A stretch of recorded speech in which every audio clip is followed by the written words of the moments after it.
Quels sont les 3 meilleurs comics de Robert Kirkman si nous devions retenir que 3 comics de Robert Kirkman, lesquels faudrait-il conserver, garder et chérir?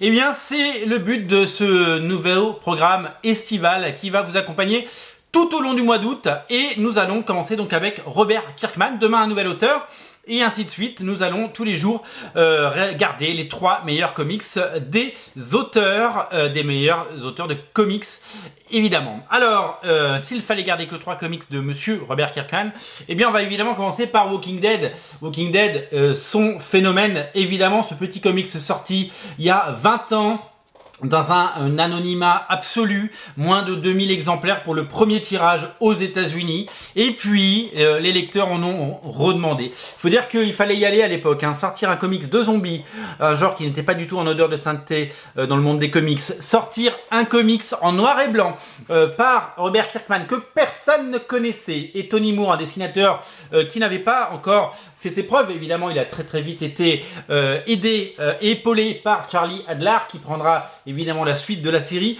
et qui nous régalera avec son style inimitable, et qui surtout va faire accomplir un travail de dingue, puisque Charlie Adler, vous le savez peut-être, mais il a dessiné plus de 130 numéros de Walking Dead. C'est énorme. Walking Dead, c'est simple, c'est une histoire de zombies qui ne se termine jamais.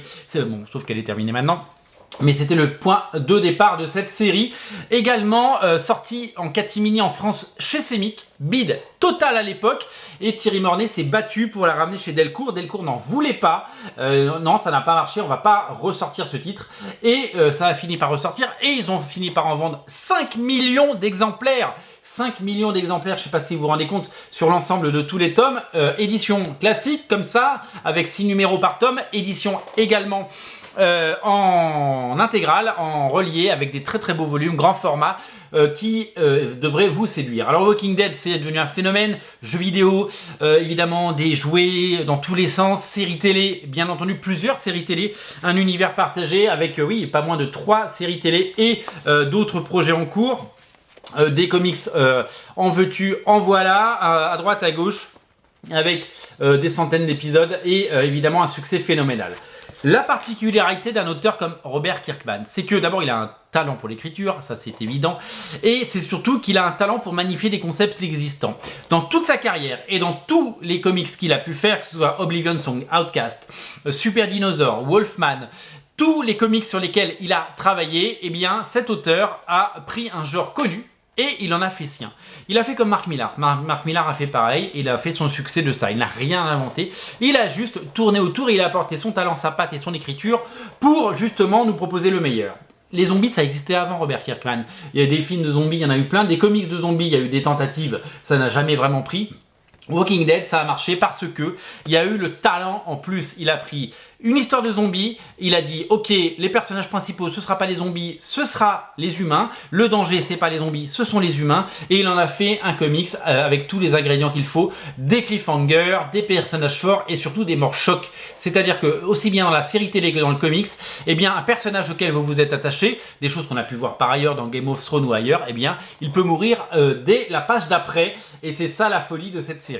Phénomène, elle l'est, et ça fait partie des comics qui resteront, quoi qu'il arrive, de monsieur Robert Kirkman. La deuxième série, c'est ma préférée pour le coup, vous la connaissez, c'est Invincible. Invincible, dont le succès n'est plus à dire et à faire, puisque Invincible, c'est tout simplement une série folle, et c'est aujourd'hui une série animée sur Prime Video, carton total.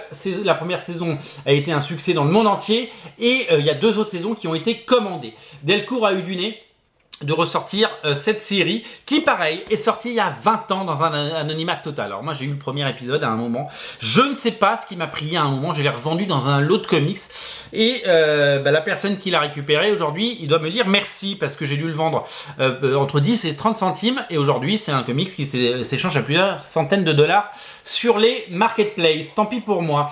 Alors aujourd'hui Invincible ressort, nouvelle édition, puisqu'il y a eu une première édition en album, en intégrale, succès total, plus de 10 000 exemplaires pour le tome 1 et des tomes 2 et 3 qui sont évidemment disponibles. Eh ben, il a appliqué la même recette, notre ami Robert Kirkman, sur cette série. il a pris un concept facile, connu, les super-héros. Il a fait un comics de super-héros. Mais des comics de super-héros, il y en a des tonnes. Et des héros connus, plus connus qu'Invincible. Il y en a des centaines. Mais lui, il est arrivé avec son personnage, qui est une forme de jeune Superman, de Ultimate Superman. C'est un peu un mix entre Superman que vous connaissez, donc ce héros un peu qui sait tout faire, et Ultimate Spider-Man, puisque on part de rien en fait. On part d'une mythologie à créer. Aujourd'hui, si vous prenez n'importe quel titre de Spider-Man en librairie ou n'importe quel titre des Avengers ou de Batman, il faut quand même avoir un peu de background, quoi. Il faut un petit peu savoir ce qui se passe et comprendre le personnage. Quand vous entamez la lecture de Invincible tome 1, vous n'avez pas besoin d'avoir 20 ans d'historique. Et en plus, vous avez un milieu, un début, un milieu, une fin. C'est-à-dire qu'il y a 12 tomes comme ça. Pour le moment, il y en a 3 qui sont sortis, les autres vont arriver. Le 4e sort à l'automne, il ne faudra pas le rater. Vous avez tout, vous n'avez pas besoin d'acheter des séries parallèles, lire des crossovers, ne rien comprendre. Non, vous prenez les 12 tomes au fil, il y en a 3 par an qui sortent et vous allez vous régaler parce que c'est du plaisir.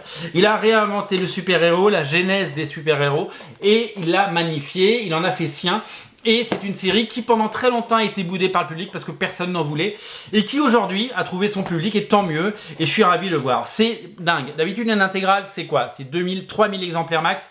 Les intégrales Invincible c'est 10 000 exemplaires au titre et c'est un phénomène et c'est pas fini parce que je vous dis il y a 2 autres saisons qui arrivent sur Prime Video. Donc ça c'est une série excellente et c'est une série qu'il ne faut pas rater, c'est une série qu'il faut évidemment lire et découvrir, c'est une série qu'il faut adorer et je pense que vraiment il faut la lire si ce n'est pas déjà fait. Ça fait partie des titres incontournables de Robert Kirkman et je vous invite à le faire. La 3e série, il fallait en choisir une et moi mon choix s'est porté sur une des dernières nées parce que j'ai vraiment été époustouflé par sa lecture, c'est Firepower. Firepower c'est un peu le Shang-Chi, hein. Shang-Chi vous allez le découvrir au cinéma dans les prochaines semaines, c'est un peu le Bruce Lee de Robert Kirkman. Pareil, il a pris une idée, les comics de Kung Fu, les histoires de Kung Fu, ça existe. Les Kung Fu, voilà, la magie, partir en Chine ou partir dans l'Himalaya, découvrir des pouvoirs. Docteur Strange l'a fait avant lui. Découvrir qu'on a des pouvoirs et des aptitudes, eh bien ça a déjà été fait. Tout l'univers de Shaolin, c'est des choses, ça fait partie de la culture générale et de la culture populaire. Eh bien Firepower a ce génie, si vous voulez, de nous proposer, bien entendu, bien une série très classique, mais tellement bien menée, avec évidemment un héros très fort, un héros qui est un jeune américain qui part en Chine, s'appelle Owen Johnson. Il part en Chine pour retrouver ses origines et ses parents biologiques. Il va découvrir un temple Shaolin et il va découvrir les arts martiaux, il va découvrir un maître qui n'est pas comme les autres, il va apprendre une nouvelle vie, il va apprendre à se battre et il va apprendre, que ses mains, que ses doigts peuvent nous proposer des pouvoirs absolument géniaux. Et vous allez découvrir cette série. La série est particulièrement bonne et particulièrement soignée parce que le dessin est l'œuvre d'un dessinateur qui a travaillé sur Daredevil, c'est Chris Samnee. C'est un dessinateur absolument incroyable. C'est un dessinateur absolument génial, dont le storytelling, c'est-à-dire le découpage, la façon dont il raconte une histoire, pourrait être étudié dans les écoles d'art et dans les écoles de bande dessinée, parce que vraiment, il a tout compris. Voilà, vous allez adorer cette série, vous allez la lire, vous allez la dévorer, et vous allez être séduit, parce que c'est vraiment une série qui n'a que des qualités. Il y a 2 tomes qui sont sortis, le 3e est en approche, et c'est une série qu'il faut avoir lu et avoir découvert. Alors oui, on aurait pu parler de n'importe quelle autre série de Robert Kirkman, mais il ne faut en garder que 3, et voilà pourquoi j'ai décidé d'en garder 3, et ce sont pour moi les 3 séries définitives à lire de Robert Kirkman. Walking Dead, évidemment, il faut avoir lu Walking Dead, et vous avez aimé la série, lisez le comics. Vous pouvez trouver la série soit dans ce format souple, soit dans un format en dur. Pareil pour Invincible, faut lire Invincible, vous allez adorer, c'est tellement bien, tous les gens qui l'ont lu vous diront que c'est fabuleux. Et évidemment Firepower disponible, bien entendu, c'est la merveille, c'est la dernière création et c'est la dernière grosse sensation de Robert Kirkman. Robert Kirkman fait partie des très grands auteurs de comics, il s'est imposé depuis 20 ans comme un des très grands, sa carrière parle pour lui. Son succès, son talent sont devant nous et voilà, il faut se réjouir d'avoir vécu l'émergence d'un tel auteur si important qui a fait tellement de bien au marché des comics et qui nous a régalé avec des heures de lecture. Voilà, lisez les comics de Robert Kirkman, ils sont disponibles sur originalcomics.fr, le lien il est là dans le descriptif de la vidéo. Craquez, lisez, faites-vous plaisir et surtout, passez un bel été et on se retrouve demain pour un nouvel auteur. Salut!